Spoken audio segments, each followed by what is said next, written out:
Hey, hey, salut les amis, bienvenue sur Codeur Passionné.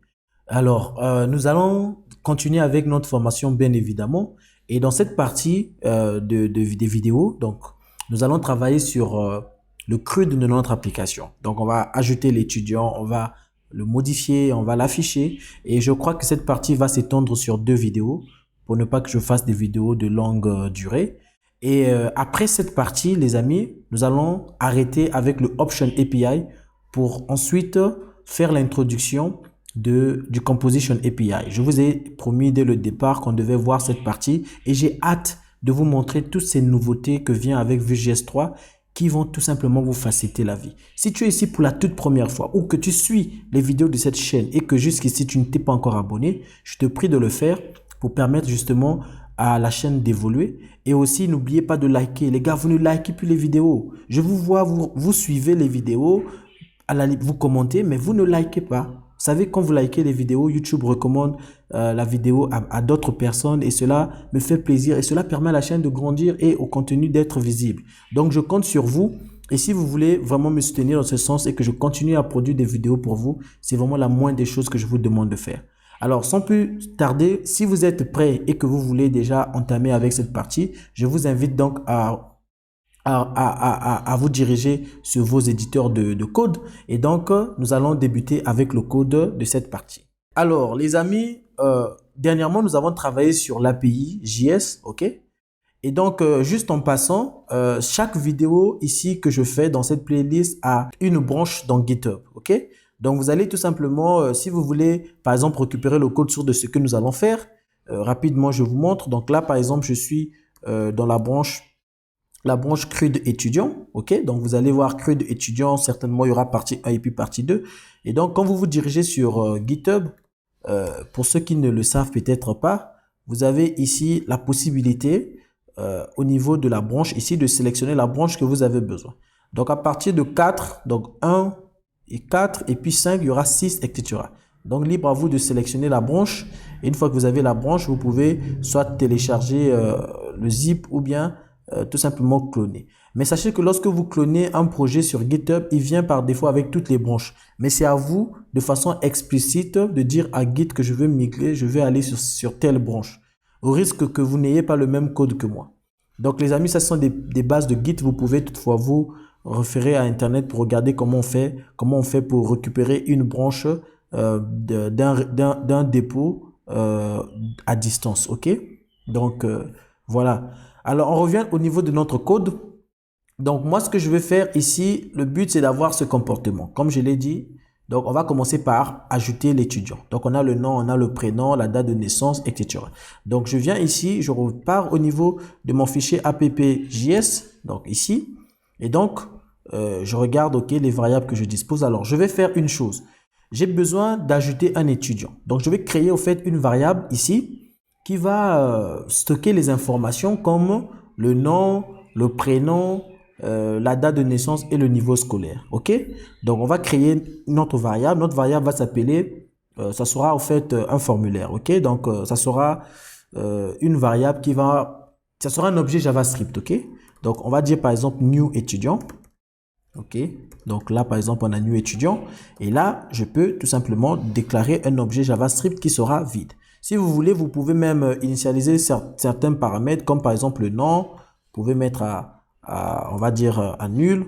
Bon, en fait, c'est pas important parce qu'il est dynamique de toute façon. Date naissance. Mais bon, juste pour donner au fait un sens à la lecture de notre code, on peut ajouter ces choses-là. Et puis, on a niveau scolaire. OK? Voilà. Donc, une fois qu'on a fait ça, nous avons notre étudiant ici. Alors, nous allons mapper les champs de notre interface ici. Nous allons mapper le champ de notre interface avec justement ces champs de notre formulaire. Donc, pour éviter à chaque fois que je fais une modification ici, ok, et que à ce stade, on puisse revenir à l'accueil, je vais venir au niveau du mounted et je vais lui dire va où? Je vais lui mettre par défaut à created. Comme ça, à chaque fois que l'on fait une modification, il va directement nous rediriger sur le formulaire et donc ça nous permettra de facilement modifier ce que nous sommes en train de faire ici, ok? Donc là, les amis, je récupère la variable new étudiant et je vais créer ici quelque part une méthode que je vais appeler Donc là, je vais créer une autre méthode ici que je vais appeler add, donc add student, ok. Voilà, je crois qu'on va aussi garder tout ça en anglais, new student. Voilà. Donc, add student, qu'est-ce qu'il va faire? Bah, dans un premier temps, on va tout simplement, lorsqu'on clique sur add student, on va tout simplement afficher le this new student. Donc, histoire juste de regarder, est-ce que nous récupérons bel et bien les valeurs qui proviennent de notre formulaire. Et donc, qu'est-ce que je fais par la suite? Bah, je me dirige au niveau de index. Donc, au niveau de index, je vais rechercher le formulaire. Voici, nous avons notre formulaire qui est ici. Alors les amis, je vous montre rapidement comment on fait au niveau de Vue.js lorsque vous voulez mapper une variable à un formulaire. Eh bien, c'est si simple, c'est vraiment très simple. On utilise tout simplement la tag ViewModel. Donc le ViewModel, c'est cette tag qui permet cet attribut plutôt, qui permet de mettre en relation notre input avec la variable que nous avons créée ici. Donc, on peut créer une variable ici, nom, on pouvait faire nom, on pouvait faire ensuite prénom, etc. Mais vous remarquez qu'ici, rien que pour la création, on aura toutes ces variables à créer. Et pour la mise à jour, on aura nom edit, prénom edit à créer. Et ça fait beaucoup de variables. Donc ici, la bonne pratique, c'est quoi? Bah, c'est tout simplement d'utiliser un objet JavaScript. Et on va mapper chaque propriété de notre objet au champ correspondant. Ce qui permettra au fait d'avoir au niveau du code quelque chose de beaucoup plus clair, lisible. Et puis, voilà, ça c'est quand même la base, quoi. C'est l'essentiel. C'est quelque chose de beaucoup plus professionnel. Donc là, on va dire new étudiant, new student, et on va dire point nom. Ici, c'est le nom. On va le mapper avec le nom et on va faire la même chose pour le prénom. Donc ici, on va dire prénom. Alors, je ne sais plus. On va revenir au niveau de l'API juste pour regarder comment est-ce qu'on avait nommé les champs ici. Nom, prénom, date, naissance, niveau scolaire. OK. Donc, c'était juste pour me rassurer que nous avons les mêmes paramètres de l'autre côté, les mêmes propriétés que nous avons utilisées dans notre API. OK? Donc, on a le prénom ici. Ensuite, nous avons la date de naissance. Je fais la même chose ici. Donc là, je vais dire date naissance. Je fais la même chose au niveau du select. Et je vais lui dire ici, là, niveau scolaire. D'accord? Et au niveau du bouton, c'est le submit. Et je vais tout simplement venir ici au niveau du formulaire et je vais lui dire, écoute mon gars, ce formulaire-ci, j'aimerais lorsque on clique sur ce formulaire, lorsque le bouton submit, ce bouton s'il va soumettre les informations de ce formulaire, eh bien j'aimerais que Vue.js puisse capter cet événement et donc y associer un traitement. Donc ici, c'est simple. Pour le faire, je vous avais dit, donc il y a le v-on. On peut faire on submit si on veut. Mais pour faire court, au lieu d'écrire le v-on, on peut mettre arrobase et puis on dit submit. Et donc là, en disant submit, on va utiliser la tag prevent parce que vous savez que par défaut, lorsque l'on ne renseigne pas au niveau du formulaire la méthode, par exemple si c'est post ou bien get, par défaut c'est get. Et donc, il va tenter d'envoyer les informations à travers l'URL. Donc, ce que nous, on va faire, on va désactiver ce comportement en mettant le prevent. Et ici, on va tout simplement appeler la fonction add student, notre fameuse fonction que nous avons créée. Si vous vous rappelez, tout à l'heure, nous l'avons créée juste ici. Voilà. Donc, cette fonction ne fait rien. Tout ce qu'elle fait, c'est juste nous afficher les informations de notre variable et histoire de voir est-ce que cette variable reçoit bel et bien les informations provenant du formulaire. D'accord? Donc, je reviens ici et je vais actualiser. Bah, je remarque que j'ai une petite erreur. Donc, on va tout simplement regarder cette erreur est due à quoi. Et on nous dit qu'il y a quelque chose d'imprévu qui est quelque part là. Je suspecte que ça doit être une variable ou quelque chose. Bon, on va rapidement rechercher. Ici, on a ça. Je pense qu'il y a une virgule qui manque entre les différentes méthodes. Donc, ceci étant fait, on actualise. Vous remarquez que ici, nous avons bel et bien notre formulaire qui s'affiche. Donc là, je vais rapidement mettre le nom, Vidral, et je vais ici prendre une date. Donc, je prends ceci. Et là, je vais dire terminal D. Donc, je supprime tout ça. Et quand je fais créer, remarquez, vous voyez, nous avons ici justement, nous avons les informations donc de notre objet que nous avons créé. Nous avons date de naissance, niveau scolaire, bon vie, prénom. Donc, nous pouvons bel et bien constater que notre fonction est bel et bien attachée à notre formulaire et que nous avons pu récupérer les informations qui sont saisies dans nos champs. Donc, la prochaine étape, c'est quoi? C'est tout simplement d'appeler la fonction au niveau de notre API qui permet donc d'enregistrer un étudiant. En l'occurrence, c'est cette fonction-ci. D'accord? C'est cette fonction que nous allons appeler et nous allons lui passer l'étudiant à enregistrer. Donc, pour ce faire, les amis, si vous vous rappelez, au niveau du fichier index.html, nous avons déclaré les fichiers JavaScript ici. Donc, ici, nous allons faire quelque chose. Nous allons faire une chose. Nous allons, en plus, avant le app, nous allons insérer le fichier API.js. D'accord? Parce que, rappelez-vous, nous travaillons dans le HTML.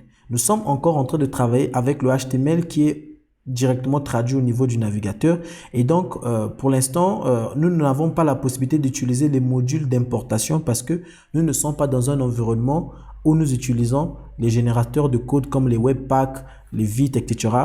qui vont au fait comprendre c'est le JavaScript un peu avancé, ok, et donc qui va traduire ce JavaScript à un code JavaScript qui sera léger et que le navigateur comprendra. Donc pour l'instant, nous ne disposons pas de la capacité de faire des importations de notre code ou de nos fonctions directement dans le fichier app.js. Voilà pourquoi ce que nous faisons ici, c'est que nous prenons ce fichier, nous l'incluons.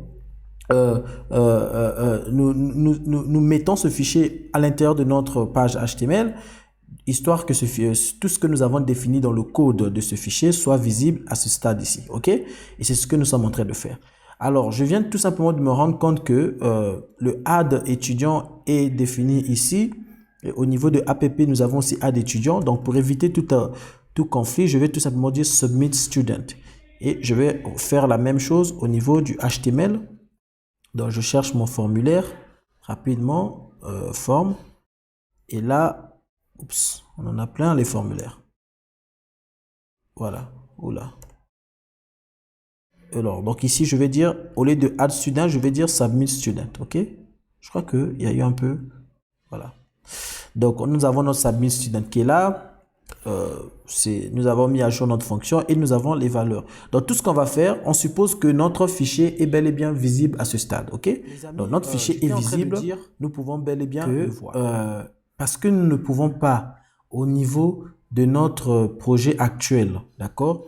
Rappelez-vous, ici, nous avons une page index.html et puis nous avons nos JavaScript ici. Nous ne pouvons pas utiliser les modules d'exportation comme d'importation. On ne peut pas utiliser cette fonctionnalité qui est une fonctionnalité qui vient avec le JavaScript ECMAScript 5.6. Et donc, ce sont des fonctionnalités qui ne sont pas comprises au niveau de nos navigateurs par défaut.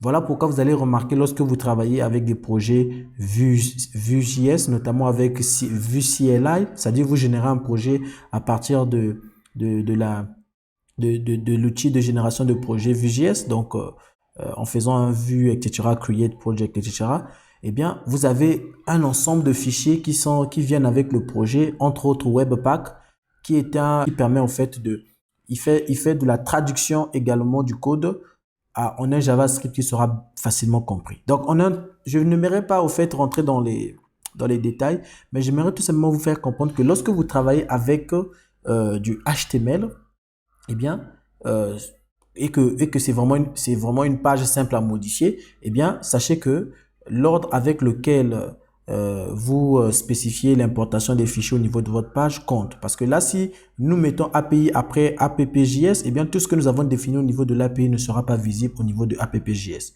Et plus tard, lorsque nous verrons le Composition API, lorsque nous allons travailler avec Vue.cli, je vous montrerai justement comment vous allez faire pour importer directement dans les fichiers. Et là, ça sera beaucoup plus pratique parce que en ce moment, on aura d'autres outils qui vont nous permettre au fait d'avoir le même résultat que ce que nous avons ici, mais de façon plus efficace côté code, ok? Donc, les amis, je voulais juste clarifier cette partie parce que c'est très important.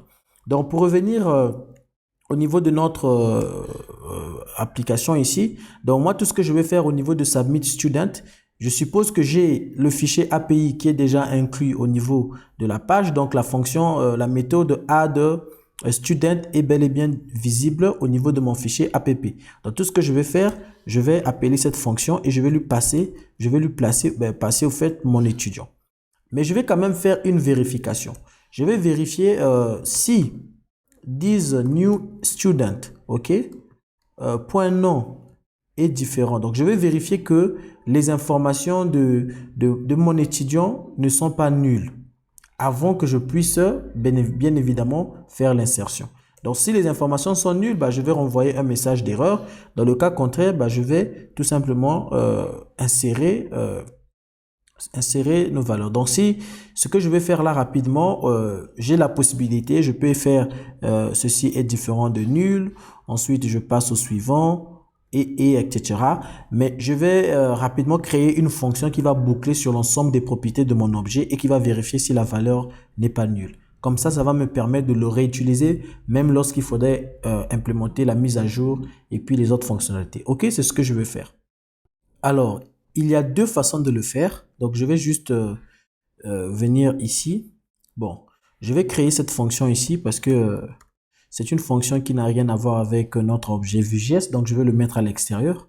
Donc ici, ce que je vais faire, tout simplement, je vais appeler ma fonction.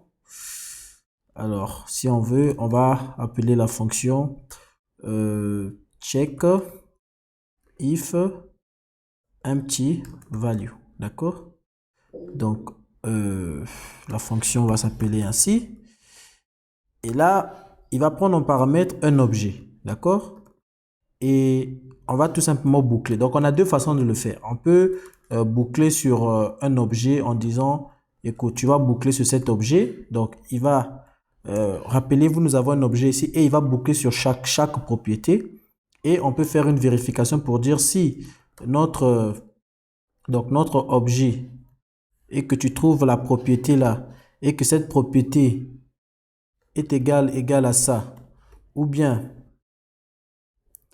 voilà, par exemple, c'est égal à nul, donc il n'y a pas de valeur, et bien en ce moment, il peut retourner, par exemple, quelque chose. Donc, on peut lui dire ici, on peut créer une variable ici, is empty, par défaut, c'est false, et quand ça arrive, let, donc quand ça arrive ici, on va tout simplement lui dire is empty va passer à true.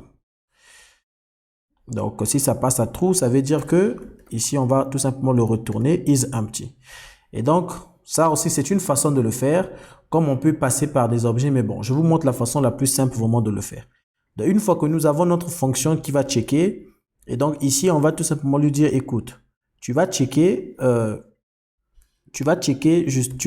si this new student est vide. Donc, si c'est vide, si la valeur est vide, en tout cas, on va envoyer un message. Si la valeur plutôt n'est pas vide, donc on va mettre notre exclamation pour montrer au fait la négation. C'est-à-dire que si check if empty value retourne true, ça veut dire que la valeur est vide. Et nous, on aimerait que pour qu'il fasse le add student là, il faudrait que la valeur ne soit pas vide. Donc en ce moment, on fait quoi? On le met... on le rend à false. Donc, quand il sera true avec cette interrogation, cette exclamation avant, ça sera à false. Et parce que ça sera à false, eh bien, il va pas rentrer ici. Et lorsque lui, il sera à false, parce qu'on a mis l'exclamation, il va passer à true. Ça veut dire qu'en ce moment, on peut insérer parce que toutes les valeurs sont bel et bien renseignées. Et ici, on va tout simplement envoyer un message d'erreur. D'accord? Pour dire à la personne que voilà, tu devrais normalement insérer toutes les valeurs. Donc voilà les amis, c'est ce qu'on va faire là. Je vais tout simplement prendre la console qui est ici là et ici je vais dire que étudiant ajouté avec succès. D'accord? Donc on va tester tout ça. On revient au niveau de notre code. Je vais écrire Bonvi, Yann. Je vais choisir ici une date, je prends le niveau et remarquez, je vais cliquer ici, nous avons étudiant ajouté avec succès. Donc tout s'est bien passé et si nous venons au niveau de application, au niveau de storage, de local storage ici, on va regarder est-ce que nous avons bel et bien nos données au niveau de notre local storage. Donc, on va cliquer ici. Remarquez, nous avons StudentDB. Alors, nous avons nom, bonvie, etc. Nous avons 2 enregistrements à ce stade, ce qui est quand même étonnant. Et nous avons remarqué, nous avons 2 fois notre base de données. Donc, on va essayer de regarder, on va regarder qu'est-ce qui n'a pas bien marché avec notre API et puis on va régler le problème. Donc, ici, on récupère la base de données. Ensuite, on génère un ID pour l'étudiant. Donc, et ensuite, on fait un push et puis on fait une mise à jour de notre DB. La mise à jour de notre DB fait quoi? Bah, elle crée, elle récupère ceci et puis elle met à jour. D'accord?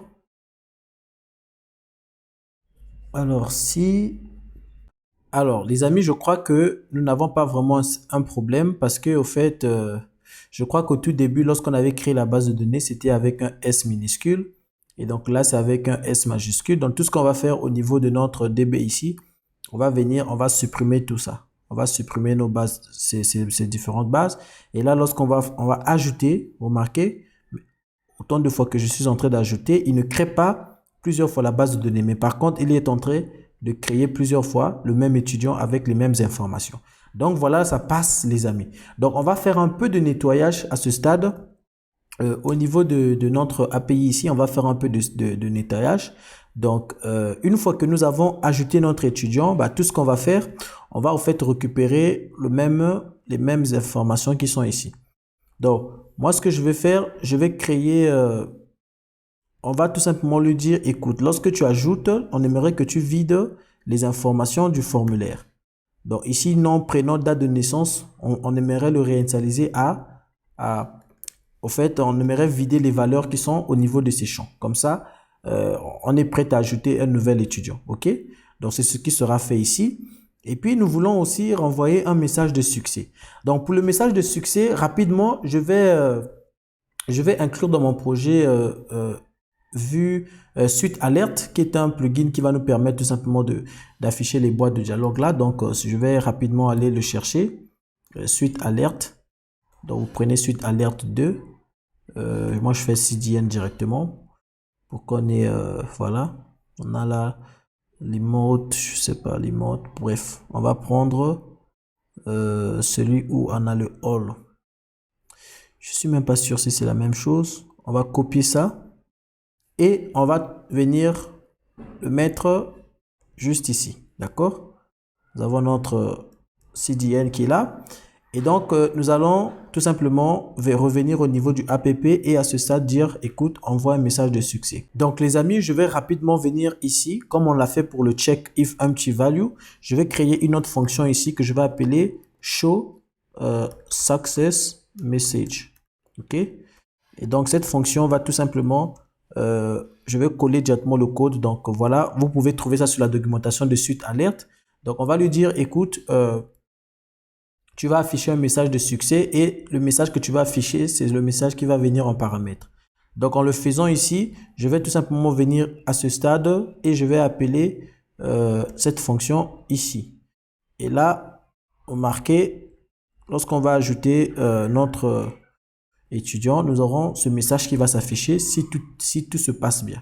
Donc, on revient ici, on recharge la page, on revient au niveau de la console, tout est bon. Je vais dire Weko, je fais ça, là, je prends là et je fais sur créer. Vous voyez que nous avons étudiant ajouté avec succès et le formulaire s'est réinitialisé avec succès. Alors, il y a encore une toute petite chose que nous allons prendre en compte dans ce truc. Vous savez, moi, j'aime les détails. Remarquez que nous avons la possibilité d'ajouter plusieurs fois le même étudiant. Regardez là au niveau de notre base de données, on a le même étudiant qui a le même nom et le même prénom. Moi, j'aimerais au fait que lorsqu'on a l'étudiant qui a le même nom et le même prénom, bah, qu'il y ait un message d'erreur qui s'affiche. Donc, pour cela, déjà, je vais venir ici, je vais créer une autre fonction. Donc, je vais juste dupliquer ça. OK, on va créer une autre fonction ici qui va s'appeler show error message. Et ici, au lieu de dire success, on va lui dire, je ne sais pas si erreur ça existe ou danger, bon, on verra. Et on lui dit qu'il affiche un message fait d'erreur. Alors, les amis, je vais récupérer le message d'erreur ici. Je suis sur la documentation de suite alerte. Donc, je vais récupérer tout simplement ce code et je vais venir ici. Je vais le remplacer ici. Voilà. Et je vais enlever ça. Le footer, on n'en a pas besoin. Là, ça sera le message à renvoyer. Et ici, on va dire erreur. Voilà. Donc, j'ai le message donc show error message. Et donc, je reviens ici. Déjà, par défaut, lorsque nous avons une erreur, on va renvoyer un message. Veuillez remplir tous les champs. OK? Ça, c'est déjà cette erreur qui va s'afficher. Donc, si je reviens ici, j'actualise ma page et que je tente d'envoyer, vous voyez déjà qu'au niveau du formulaire, nous avons le require. Alors, si on n'avait pas le require et que on n'avait pas mis, je crois qu'il devait nous signaler qu'il y avait une erreur. Là, ça ajoute avec succès. Déjà, si je viens ici, je ne vais pas le faire, mais si vous désactivez au niveau du formulaire, vous désactivez les require là, eh bien, on enlève tous ces require. Vous allez remarquer que le message que nous avons défini au niveau de notre app.js, ce message va s'afficher lorsque les champs ne sont pas remplis. OK? Alors, les amis, une autre chose, donc on va vérifier, comme je le disais, on va vérifier que est-ce que l'étudiant qu'on veut insérer là, il n'existe pas déjà un étudiant avec les mêmes informations. Donc, avant de faire un add student, je vais vérifier au niveau de la base de données. Donc, rappelez-vous, on avait notre API qui existait comme ça, d'accord? Donc, moi, ce que je vais faire, je vais créer une fonction rapidement dans l'API qui va permettre de faire rapidement cette recherche-là.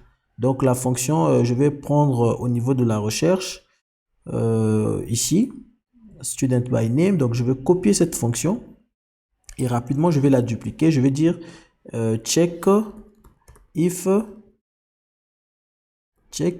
student exist. OK? Et ici, il va prendre le nom et puis il va prendre le first name. Dans le first name, c'est le prénom. Si on veut, on va le mettre on garde l'anglais parce que la méthode est en anglais. On récupère la base de données et ici, on va filtrer, on va rechercher là où le nom, justement, cette fois-ci, on va pas dire include. Donc, on va dire là où carrément le nom est égal à ce que nous aurons défini là. Donc, au lieu de dire le include, on va dire égal à ça. Donc, et ici, au lieu de dire le ou, on va dire le et on va faire la même chose ici. Plutôt, donc là, égal au prénom. Et là, on va dire first name. Donc, on va vérifier si nous avons un étudiant. Nous avons un étudiant, justement, qui a déjà ce nom et puis il a également ce prénom. Eh bien, lui, il va nous dire que oui, cet étudiant existe déjà. Donc, ici, on va lui dire si filter.length est supérieur à 0. Donc, si c'est supérieur à 0, il va renvoyer true. Au cas où c'est pas supérieur à 0, il va renvoyer un false. Donc, nous, on va tout simplement copier ça. On revient au niveau de notre app et ici, on va dire check if student exist. Et là, on lui passe le this student, new student, donc new student.name et puis this new student.prénom. Pardon, ici, c'était non. Donc, cette fonction va vérifier et on va ici dire si la vérification ici nous dit qu'il n'y a pas d'étudiant, donc en mettant ici la négation, qu'il n'y a pas d'étudiant avec ce nom et ce prénom, bah alors en ce moment, qu'est-ce qu'on fait? On fait tout simplement notre insertion. On insère notre étudiant dans la base et puis, donc on réinitialise tout ceci. Voilà. Et dans le cas contraire, on lui dit tout simplement cet étudiant existe déjà. Donc ici, on va lui dire cet étudiant est déjà inscrit. OK? Voilà. Donc là, les amis, on va tester rapidement tout ce que nous avons fait ici. Donc, j'actualise la page. Je suis là. Je vais remettre Bonvie, Yann. Bon, ici, je vais mettre n'importe quoi, niveau scolaire ici. Et quand je clique là, remarquez, on me dit que cet étudiant est déjà inscrit. Donc ça, c'est le contrôle que nous avons ajouté pour empêcher que nous ayons beaucoup des informations qui se répètent au niveau de notre base de données locale. Donc, je vais nettoyer tout ce qui est ici. Et cette fois-ci, je vais créer, vous voyez que l'étudiant est ajouté avec succès. Et si je vais créer, ajouter un autre étudiant avec les mêmes informations, remarquez ici, qu'est-ce qu'il va me dire? Si je clique sur créer, il va dire que cet étudiant existe déjà.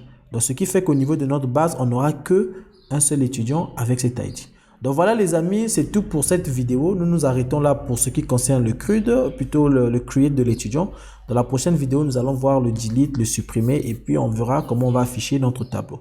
Si tu es ici pour la première fois, n'oublie pas de t'abonner. Les gars, likez la vidéo. Vous ne likez pas suffisamment la vidéo et donc YouTube ne recommande pas ces vidéos à suffisamment de gens.